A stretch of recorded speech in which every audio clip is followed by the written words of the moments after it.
अस्सलाम वालेकुम नाजरीन। ड्रामा सीरियल ए इश्क जुनू की आने वाली एपिसोड बहुत इंटरेस्टिंग होने वाली है। अब ऐमन की याददाश्त वापस लौट आएगी और इसी के साथ मीर जुल्फ़िकार और माहीन को भी बेहद दुख और अफसोस है कि उन्होंने राहिम का एतबार ना किया। तो क्या होने वाला है आने वाली एपिसोड्स में, ये बताएंगे हम आपको आज की इस वीडियो में। अगर आपने हमारा चैनल अभी तक सब्सक्राइब नहीं किया है तो बहुत शुक्रिया के साथ पहले चैनल को सब्सक्राइब कर दीजिए। जैसा कि आफिया का तो बस ही नहीं चल रहा है कि ऐमन को वो खुद ही शूट कर दे।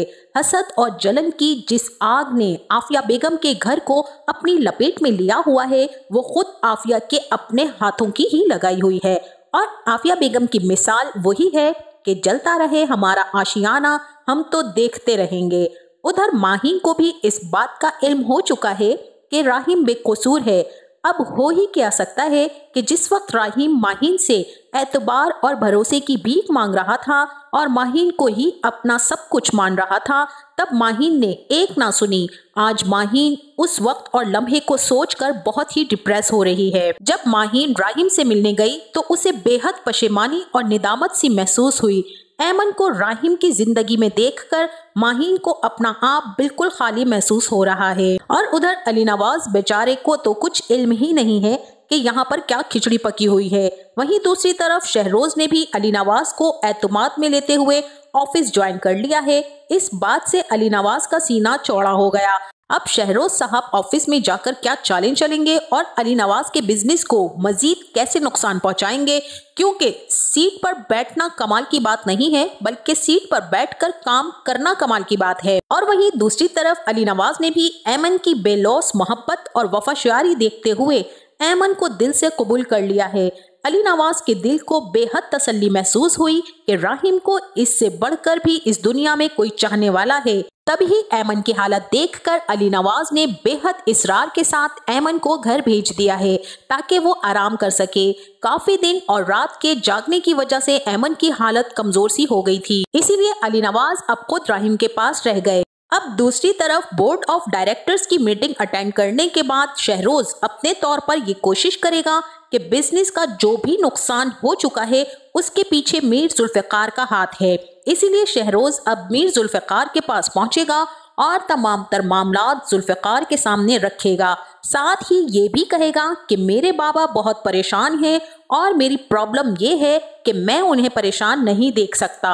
और हाँ, मैं आपसे इस बात पर भी शर्मिंदा हूँ कि राहिम भाई ने जो कुछ भी किया है वो ठीक नहीं किया है, क्योंकि उन्होंने सिर्फ आप ही को नहीं बल्कि माहीन को भी धोखा दिया है। और अंकल, मेरी आपसे एक रिक्वेस्ट है कि आप राहिम भाई के किए की सजा प्लीज बाबा को ना दें। बस ये बात सुनकर मीर जुल्फ़िकार भी शहरोज से कहेंगे कि सजा तो हमें मिली है सारी उम्र की, मुझे और माहीन को राहिम पर ट्रस्ट ना करने की, क्योंकि मीर जुल्फ़िकार तो पहले ही राहिम से बहुत इम्प्रेस थे और दिलो जान से माहीन की शादी राहिम से करवाने के लिए जुल्फ़िकार बहुत खुश भी थे।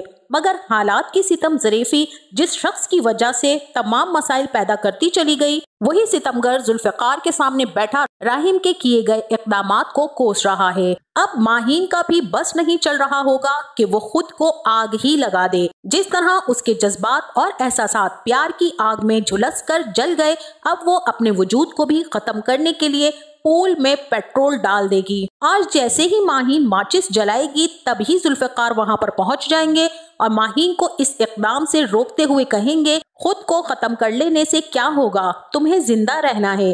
तभी माहीन अपने वालिद जुल्फ़िकार से कहेगी कि बाबा, राहिम उस लड़की से मोहब्बत नहीं करता, वो तो एक हादसाती शादी थी और जिंदगी में हादसात तो होते ही रहते हैं, उन्हें तो भुला देना चाहिए।